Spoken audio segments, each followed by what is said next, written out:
नमस्कार दोस्तों, आपका हमारे YouTube चैनल पर स्वागत है। आज हम भारतीय संविधान के भाग 2 नागरिकता के बारे में बात करेंगे। इसका वर्णन अनुच्छेद 5 से 11 के बीच में किया गया है। अनुच्छेद 5 संविधान के प्रारंभ पर नागरिकता। अनुच्छेद 6 पाकिस्तान से भारत प्रवर्जन पर नागरिकता। अनुच्छेद 7 पाकिस्तान को प्रवर्जन करने पर नागरिकता क्या होगी और भारत के बाहर रहने वाले भारतीयों की नागरिकता। अनुच्छेद 8 में विदेशी राज्य की नागरिकता प्राप्त करने पर नागरिकता का क्या होगा। अनुच्छेद 9 में 10वां नागरिकता के अधिकारों को बना कैसे रहेंगे इस बात पे, और 11वें में संसद द्वारा नागरिक के अधिकार का विधि द्वारा विनियमन किया जाना, ये अनुच्छेद 11 में। इन सारी चीज़ों के बारे में हम क्या करने वाले इस वीडियो में बातचीत करने वाले हैं। आइए एक एक अनुच्छेद को समझते हैं। Let's start. We will talk about part 2 of the Indian constitution, that is citizenship. We will discuss about article 5 to 11 in an elaborate way. So let's start with the first article. Article 5 talks about citizenship at the commencement of the Constitution. Article 6 talks about rights of the citizens who migrated to the Pakistan. 7 about who migrated to Pakistan to India, so and so forth. We will understand every article in detail. भाग 2 नागरिकता। अनुच्छेद 5 संविधान के प्रारंभ पर नागरिकता। इस संविधान के प्रारंभ पर प्रत्येक व्यक्ति जिसका भारत राज्य क्षेत्र में अधिवास है, यानी भारत में रहने वाले लोग जो भारत के डोमिसाइल है, उन्हीं लोगों को नागरिकता मिलेगी।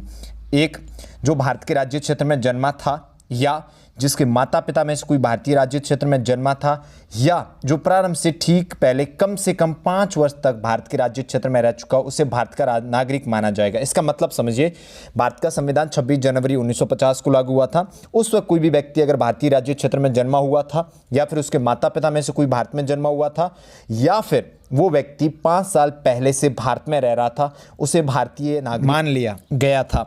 इसका मतलब किसी भी भारतीय को नागरिक बनने के लिए ये तीनों शर्तों में से एक शर्त पूर्ण करनी जरूरी थी। ये थे भारतीय संविधान भाग 2 के अनुच्छेद 5 में नागरिकता से संबंधित प्रावधान। Let's talk about English version. Citizenship part 2। Article 5 Citizenship at the commencement of the Indian Constitution. At the commencement of this Constitution, every person who has his domicile in the territory of India, that should be the citizen of India.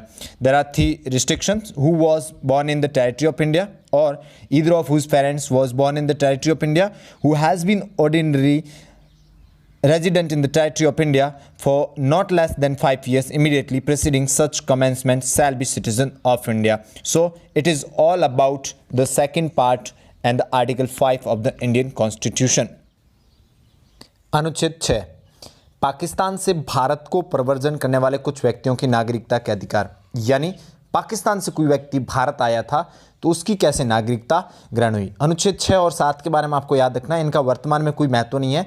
इनका प्रावधान उस वक्त जो migration हुआ था उसके संदर्भ में किया गया था। अनुच्छेद 5 की किसी बात के होते हुए कोई भी व्यक्ति ऐसे राज्य क्षेत्र जो इस समय पाकिस्तान अंतर्गत है, भारत के राज्य क्षेत्र में अगर माइग्रेट होता है तो उसे 19 जुलाई 1948 से पहले अगर उसने किसी प्रकार का प्रवर्जन किया है तो उसे भारत का क्या माना जाएगा, निवासी मान लिया जाएगा। इसको ज़्यादा महत्व नहीं देना है, आपको ये ध्यान रखना है 19 जुलाई 1948 से पहले कोई भी व्यक्ति पाकिस्तान से भारत आया है तो उसको भारतीय नागरिक मान लिया गया था। दूसरी बात, अगर कोई व्यक्ति 19 जुलाई 1948 के बाद भारत आया है तो उसे 6 माह किसी अधिकारी के पास रजिस्ट्रेशन करने के 6 माह बाद उसे भारत की नागरिकता मिल जाएगी। ये प्रावधान उस वक्त भारत पाकिस्तान का जो माइग्रेशन चल रहा था पार्टीशन के बाद में, उससे रिलेटेड किया गया था। वर्तमान में इसका कोई महत्व नहीं है। Article 6 rights of citizens of certain persons who have migrated to India from Pakistan.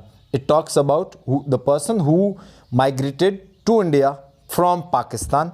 That is the date 19th July 1948. If someone came before that date, that person became the citizen of India, and if someone came after this date, then he should register himself as a Indian citizen and he will get Indian citizenship in 6 months. So it was the provision during the partition. So in present time there is no importance of Article 6. अनुच्छेद 7 पाकिस्तान को प्रव्रजन करने वाले व्यक्तियों की नागरिकता, मतलब ऐसे लोग जो भारत से पाकिस्तान चले गए। अगर कोई व्यक्ति है 1 मार्च 1947 के पश्चात भारत का राज्य क्षेत्र छोड़कर पाकिस्तान चला गया है तो उसे भारत का नागरिक नहीं समझा जाएगा। लेकिन कोई व्यक्ति है 1 मार्च 1947 के पश्चात पाकिस्तान गया और वापस भारत आ गया तो ऐसे लोगों को 6 माह यानी 19 जुलाई 1948 के भारत के राज्य क्षेत्र में वापस आने पर उन्हें नागरिकता दे दी जाएगी। ये भी प्रोविज़न वैसा प्रोविज़न है जो कि उस माइग्रेशन के टाइम किया गया था, तो इसका वर्तमान में कोई खास महत्व नहीं है। Rights of citizenship of certain migrants to Pakistan. There is a date of line 1st day of March 1947. If some migrated to Pakistan, that person is not eligible to Indian citizenship. But this provision was made during the time of partition. So in present time, there is no importance of this article at all. अनुच्छेद 8 उन भारतीय नागरिकों की नागरिकता के बारे में बात करता है जो विदेश में रहते हैं।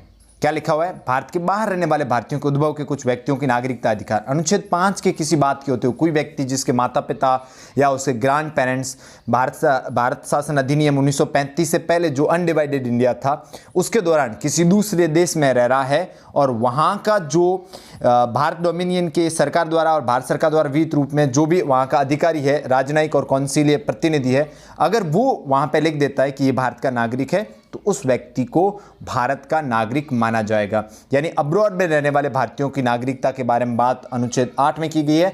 इस अब्रॉड में पाकिस्तान शामिल नहीं है क्योंकि अनुच्छेद 6 और 7 स्पेसिफिकली पाकिस्तान के बारे में बात करता है। तो अनुच्छेद 8 उन भारतीयों की नागरिकता के बारे में बात करता है जो विदेश में रह रहे थे। Article 8 Rights of citizenship of certain persons of the Indian origin residing outside India. Notwithstanding anything in Article 5, any person who or either of whose parents or any of whose grandparents was born in India as defined in the Government of India Act 1935 and who is ordinarily residing in any country outside India as so defined shall be deemed to be citizen of India if he has been registered as a citizen of India by the diplomat or consular representative of India in the country where he is for the time being residing on application made by him therefore of such diplomat or consular representative whether before or after the commencement of the Indian Constitution he shall be deemed as Indian citizen. अनुच्छेद 9 विदेशी राज्य की नागरिकता स्वेच्छा से अर्जित करने वाले व्यक्तियों का नागरिक न होना। यदि किसी व्यक्ति ने किसी विदेशी राज्य की नागरिकता इच्छा से अर्जित कर ली तो वो अनुच्छेद 5 के आधार पर भारत का नागरिक नहीं होगा अथवा अनुच्छेद 6 या अनुच्छेद 8 के आधार पर भारत का नागरिक नहीं समझा जाएगा। यानी कोई भी व्यक्ति है स्वेच्छा से किसी और देश को, मान लो अमेरिका या जापान, किसी भी देश में जाके उस देश की नागरिकता ले लेता है तो फिर उसे भारतीय नागरिक नहीं समझा जाएगा। ऐसा आर्टिकल 9 में लिखा हुआ है। यानी भारत दोहरी नागरिकता के प्रावधान को नहीं मानता है। कोई भी व्यक्ति दूसरे देश की नागरिकता लेते ही वो भारत की नागरिकता अपने आप त्याग हो जाएगी। अनुच्छेद 10 कहता है नागरिकता के अधिकारों का बना रहना। प्रत्येक व्यक्ति जो इस भाग के पूर्वगामी उपबंधों के अधीन भारत का नागरिक है या समझा जाता है ऐसी विधि को उपबंधों के अधीन रहते हुए संसद द्वारा बनाई जाए भारत का नागरिक बना रहेगा। यानी कोई भी व्यक्ति भारत का नागरिक कंटिन्यू रहेगा, लेकिन अगर वो संसद द्वारा बनाई गई किसी विधि का उल्लंघन करता है तो उसकी नागरिकता छीनी जा सकती है, उसकी नागरिकता को वंचित किया जा सकता है। अनुच्छेद 11 संसद द्वारा नागरिकता के अधिकार का विधि द्वारा विनियमन किया जाना। इस भाग के पूर्वगामी उपबंध तो कोई भी बात नागरिकता के अर्जन और समाप्ति तथा नागरिकता से संबंधित अन्य सभी विषयों के संबंध में उपबंध करने की शक्ति संसद को दी गई है। यानी संसद अनुच्छेद 11 के तहत संसद कोई भी क्या बना सकती है, कानून बना सकती है कि किस तरह से कोई भी व्यक्ति भारतीय नागरिकता अर्जित कर सकता है। इसलिए 1955 में सिटीजनशिप एक्ट 1955 आया था और उसके तहत ही भारत में नागरिकता लेने के जो प्रावधान हैं उनका विस्तृत क्या किया गया, वर्णन किया गया है। तो इसमें संसद में नागरिकता देना और नहीं देने का जो निर्णय है वो संसद को दिया गया है।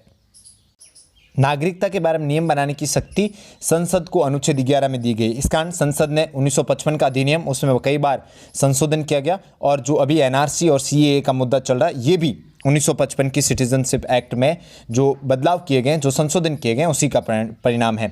तो भारतीय संविधान अनुच्छेद 5 से लेकर 11 के बीच में इतनी ही बातों का वर्णन करता है जो कि नागरिकता संबंधित है। हम आशा करते हैं इस वीडियो के माध्यम से अनुच्छेद 5 से 11 तक जो कि भाग 2 का हिस्सा है वो आपको अच्छे से समझ में आया होगा। Article 9 of the Indian constitution person voluntarily acquiring citizenship of foreign state not to be citizen. No person shall be a citizen of India by virtue of Article 5 or be deemed to be citizen of India by virtue of Article 6 or Article 8 if he has voluntarily acquired the citizen of any foreign state. If any person acquire the citizenship of any foreign state, that person shall not be deemed as Indian citizen. Article 10, continuance of the right of citizenship. Every person who or he is not deemed to be citizen of India under any of the foregoing provisions for this part shall, subject to provision of any law that made by the Parliament, continue to be such citizen. Article 11, Parliament to regulate the right of citizenship by law. Nothing in the foregoing provisions of this part shall derogate from the power of Parliament to make any provision with respect to the acquisition and the termination of the citizenship and all other matters relating to citizenship. It means Parliament have the power to make law related to the citizenship. That's why the Indian Parliament made a law about citizenship that is called as Citizenship Act 1955. I hope you enjoyed the video. If you like our videos, subscribe YouTube channel, share it out with your friends. This is for all for today. Thank you for watching us. Bye bye. Have a great day.